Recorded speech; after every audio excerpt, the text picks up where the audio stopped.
ఇద్దరు బిడ్డలే ముద్దు, మూడో బిడ్డ వద్దు అని అంటున్నారు కదా, అది మనకి హిందువులకే వర్తిస్తుందా? ఒకవేళ హిందువులు మూడో బిడ్డని కంటే ఎమ్మెల్యే సీటు కూడా ఇవ్వరు అన్ని హద్దులు పెట్టారు కదా, మరి ముస్లింస్ కి ఎందుకు మీరు హద్దులు పెట్టట్లేదు?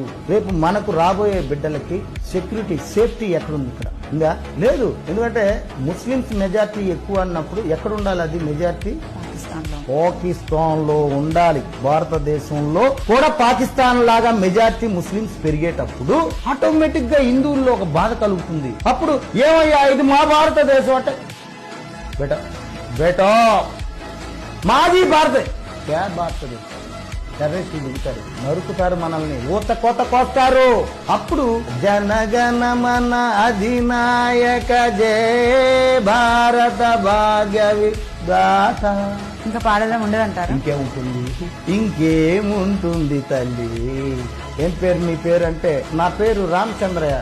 హిందూ ఒక్కటి ఆలోచించమ్మా, హిందూ తత్వం మంట కలిసిపోతుంది.